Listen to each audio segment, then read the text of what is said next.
আজকের গল্প বাদলা রাতে ডাকঘর। শোনো রে ভাই, আজকে তোকে একটা কাহিনী শোনাবো, এমন গল্প যে আমি নিজে না দেখলে বিশ্বাসই করতাম না। গ্রামে বসে রটনা শুনলে তো সবাই বলে, আরে হো এসব ভূতটুত কিছু নয়, কিন্তু যেটা আমার চোখের সামনে ঘটেছিল সেটা আজ আছে তোকে বলেই ফেলি। তুই তো পোস্টারেও দেখলি, সেই পুরনো ডাকঘরটা, ঝড়ের রাতে যে জায়গাটা এড়িয়ে চলে সবাই। হ্যাঁ, সেইটাই। যাই হোক, ঘটনাটা আজ থেকে প্রায় ২০-২৫ বছর আগের। তখন আমার বয়স কম, নেহাত কাঁচা ছোকরা। গ্রামের বাইরে বাজারে একটা কাজ করতাম, তাই সন্ধে হলে গরুর গাড়ি ধরে বাড়ি ফিরতাম। সেই দিনও ঠিক সেরকমই একটা রাত, কিন্তু শোন, ওই রাতটা একেবারেই অন্যরকম ছিল। সেদিন বিকেল থেকেই আকাশে থমথমে ভাব, মেঘ জমে উঠেছিল, যেন কালো ধুলোর মতো। হাওয়া বইছিল অদ্ভুত শো শো শব্দ করে। আমি তখন বাজারের দোকানে বসে হিসেব লিখছি। দোকানদার লক্ষণ মিয়া বলল, রে নবান্ন, আজকে তো আকাশ দেখে মনে হচ্ছে ঝড় নামবে। নাইট হলে বাড়ি যাস কি করে? আমি হেসে বললাম, থাকলেই বা কি হবে, গরুর গাড়ি তো আছে। ঝড় বৃষ্টি আমরা নতুন কিছু দেখিনি, কিন্তু মনটা জানি কেন কেমন করে ভয় করছিল। এই রকম দমকা হাওয়ায় গ্রামের লোকেরা তাড়াতাড়ি বাড়ি ফিরতে চায়, বিশেষ করে ডাকঘরের রাস্তাটা, যেটা গ্রাম থেকে একটু বাইরে, ওই পথটা নাকি রাতে কেউ যায় না। কিন্তু আমি তখন এসব কুসংস্কারকে পাত্তা দিতাম না। ঘড়ি দেখে দেখি প্রায় 8:30। বাইরে তখনই পলাশ গাছের মাথা নড়ে নড়ে কাঁপছে। গরুর গাড়িটা দাঁড় করানো ছিল। গাড়োয়ান জগা, সেও একটু নার্ভাস। বাবু, আজকে একটু তাড়াতাড়ি চইলা যাই, ঝড় আইব। আমিও রাজি হলাম। বৃষ্টি তখনই টুপটাপ শুরু। গরুর গাড়ি যখন গ্রামের শেষ সীমানা ছাড়িয়ে পুরনো ডাকঘরের রাস্তা ধরল, তখন বৃষ্টি করা হয়ে গেছে। বৈঠকে বসে আমি একসময় দেখলাম, এক অদ্ভুত অন্ধকার চারদিক ঘিরে ধরেছে। শুধু গরুর গলার ঘণ্টার শব্দ আর হাওয়ার হু হু আওয়াজ। রাস্তা ঘেঁষে একটা প্রাচীন বটগাছ, সেই গাছের পাতাগুলো ঝড়ে এমনভাবে কাঁপছিল যেন কারা শিরশির করে হাসছে। হঠাৎই জগা গাড়োয়ান চুপচাপ হয়ে গেল। আমি বললাম, কি রে জগা, কথা বলছি না কেন? সে গম্ভীর গলায় বলল, বাবু, এই ডাকঘরের রাস্তাটা আজকে একটু অস্বাভাবিক লাগতেছে। আমি হেসে বললাম, আরে বৃষ্টি হচ্ছে, তাই লাগছে। কিন্তু জগার মুখে হাসি ফিরল না। সে আবার বলল, বাবু, এই ডাকঘরে আগে এক পোস্টমাস্টার ছিলেন, ধনঞ্জয়। ঝড়ের রাতে একদিন তিনি নাকি ডাকঘরের ভেতরেই। তার গলা কেঁপে গেল। শুনছি তিনি নাকি মরেন নাই, খুন হয়েছিলেন। আমি বললাম, তারপর?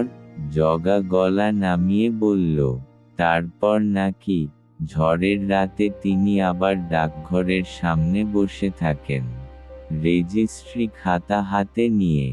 আমি হেসে উড়িয়ে দিলাম। কিন্তু ঠিক তখনই আমরা ডাকঘরের সামনে পৌঁছে গেলাম। ওই ডাকঘরটা ছিল একেবারে কাঠের পুরনো দালান। দিনে চায়ের দোকান আর খেলুড়েদের আড্ডা থাকে, কিন্তু রাতে ওখানে কেউ পা রাখে না। বৃষ্টি থেমে হঠাৎই একটা অদ্ভুত নিস্তব্ধতা নেমে এল। গরুর গাড়ি দাঁড় করিয়ে জগা বলল, বাবু, একটু গরুর দড়িটা ঠিক করি আসি। সে গাড়ির নিচে নেমে গেল। আমি তাকিয়ে দেখি ডাকঘরের দরজাটা আধখোলা, অথচ ভিতরে কোনো আলো নেই। কিন্তু ঠিক সেই মুহূর্তে দরজার ভেতর থেকে একটা সামান্য আলো ঝিলিক মারল, যেন নিভে যাওয়া লণ্ঠনের শেষ শিখা। আমি ভাবলাম, সম্ভবত বাতাসে দুলছে। কিন্তু তখনই একটা শব্দ শুনলাম, হ্যালো, কে আছো? গলার স্বরটা খুবই অদ্ভুত, মানুষের মতো, আবার যেন মানুষের মতো নয়। আমি চমকে পিছনে তাকালাম, জগা নেই। গরুর গাড়ির নিচে কোথাও দেখা যাচ্ছে না, যেন ফের কুয়াশার মধ্যে গিলে নিয়েছে। আমি চেঁচিয়ে বললাম, জগা, কোথায় গেলি? উত্তর এল ডাকঘরের ভেতর থেকে, এখানে। আমার বুকের ভেতরটা ধক করে উঠল, কারণ ওটা জগার গলা ছিল না। ঝড় আর বৃষ্টির মধ্যে দাঁড়িয়ে বুঝলাম, আমাকে ডাকছে কেউ একজন, যে মানুষ নয়। কিন্তু তখন এমন এক অদ্ভুত কৌতূহল আমাকে টানল যে আমি নিজেই ডাকঘরের দিকে এগোতে লাগলাম। দরজাটা ঠেলে ভিতরে ঢুকতেই দেখি ভেতরটা ঠান্ডা বরফের মতো। মোমবাতির মতো একটা আলো জ্বলছে টেবিলের ওপর, আর টেবিলের সামনে বসে আছে একটা পাথরের মতো স্থির ছায়া। তার মাথা নুয়ে আছে খাতার ওপর, হাতে পুরনো কলম, পিঠে ভেজা রেইনকোট। মনে হলো ঠিক যেন এক পোস্টমাস্টার কাজ করছে। আমি গলা শুকিয়ে বললাম, কে কে আপনি? ধীরে ধীরে সে মাথা তুলল। আমি দেখলাম তার চোখ দুটো গাঢ় লাল, মুখে পানির দাগ, যেন সারাক্ষণ বৃষ্টির মধ্যে দাঁড়িয়ে ছিল। সে বলল, রেজিস্ট্রি চিঠি জমা দেবে? আমি ভয় কাঁপতে কাঁপতে বললাম, এখন? এটা তো রাত। সে বলল, আমার কাছে দিন, আমি সব রেজিস্ট্রি পৌঁছে দিই। তার কণ্ঠস্বর শুনে মনে হলো মাটি ঘষে ঘষে বেরোচ্ছে। আমি বলতে যাচ্ছিলাম না, কিন্তু ঠিক তখনই দেখি টেবিলের পাশে একটা ভেজা মানিব্যাগ রাখা। সেটা জগার মানিব্যাগ। আমি চিৎকার করে বেরিয়ে আসতে গেলাম, কিন্তু দরজাটা যেন নিজে নিজেই বন্ধ হয়ে গেল। চারদিক আঁধার, আলো নিভে গেল। ভিতরটা এত ঠান্ডা যে শ্বাস নিতেই কষ্ট হচ্ছিল। আর ঠিক তখনই পেছনে কেউ এসে আমার কানে ফিসফিস করে বলল, আজ তুমি পালাতে পারবে না। ডাকঘরের পেছন দিকের একটা পুরনো জানালা দিয়ে আমি কোনোরকমে বেরিয়ে কাদামাটি মাখা পথে দৌড়াতে লাগলাম। বাইরে এসে দেখি গরুর গাড়ি দাঁড়িয়ে আছে, কিন্তু জগা নেই। শুধু গাড়ির সামনে গরুর দড়ি ছিঁড়ে গেছে। হাওয়া আবার জোরে বইছে, বজ্রপাত হচ্ছে। আমি দৌড়াতে দৌড়াতে দূরে গ্রামে গিয়ে মানুষ জড়ো করলাম। লণ্ঠন, লাঠি নিয়ে সবাই গেলাম ডাকঘরের সামনে। কিন্তু বিশ্বাস করবি, ডাকঘরের দরজা তখন পুরো বন্ধ। ভিতরে কোনো আলো নেই। আরও আজব ব্যাপার, মাটিতে কোনো পায়ের চিহ্নই নেই, যেন কেউই সেখানে যায়নি কখনো। পরদিন সকালে জগার লাশ পাওয়া গেল বটগাছের গোড়ায়। গলায় দাগ, যেন শক্ত দড়িতে টেনে ধরেছিল কেউ।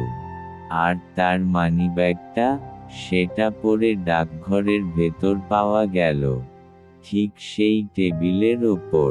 লোকেরা বলল, ঝড়ের রাতে পোস্টমাস্টার ধনঞ্জয়ের আত্মা নাকি ডাকঘরে ফিরে আসে।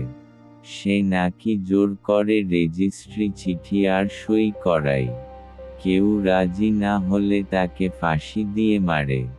কারণ ধনঞ্জয় নিজেও নাকি সই নকলের মামলায় ফাঁসি দিয়ে মারা গেছিল।